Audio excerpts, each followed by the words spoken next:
Hallelujah. സർവശക്തനായ ദൈവത്തിൻ്റെ നാമം വാഴ്ത്തപ്പെടട്ടെ. സുവാർത്താദൂതൻ്റെ കാൽ പർവ്വതങ്ങളിൽ എത്ര മനോഹരം. യെശയ്യാവ് 52:7.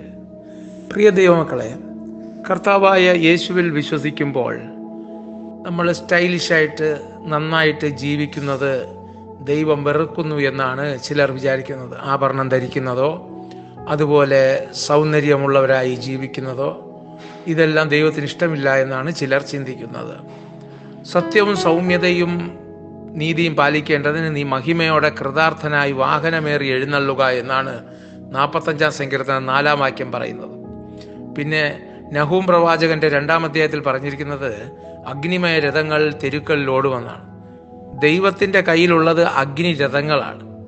അഗ്നി കൊണ്ട് ഓടുന്ന രഥങ്ങളാണ് ദൈവത്തിൻ്റെ കയ്യിലുള്ളത്. നമ്മളാണെങ്കിൽ അഗ്നി കൊണ്ടുള്ള വാഹനങ്ങൾ കണ്ടുപിടിച്ച് ഇപ്പോഴേ 100 വർഷത്തിനകം വെച്ച് അല്ലെങ്കിൽ 150 വർഷത്തിനകം വെച്ച് വാഹനങ്ങൾ വന്നതേ ഉള്ളൂ. ഈ അഗ്നി കൊണ്ട് ഓടുന്ന വാഹനങ്ങളിൽ സുവിശേഷത്തിന് വേണ്ടിയുള്ള തയ്യാറെടുപ്പ് അതിൽ നടക്കണമെന്നാണ് ദൈവം ആഗ്രഹിക്കുന്നത്. നമുക്ക് ദൈവത്തിനെ സ്തുതിക്കാം. നമ്മളെല്ലാം ദൈവം നല്ല വസ്ത്രങ്ങളും ഭവനങ്ങളും വാഹനങ്ങളും എല്ലാം തന്ന് മനോഹരമായി ദൈവത്തിൻ്റെ വേല ചെയ്യുന്നവരാക്കി മാറ്റട്ടെ. ദൈവത്തിൻ്റെ നാമം മഹത്വപ്പെടട്ടെ. ആമേൻ. സ്തോത്രം.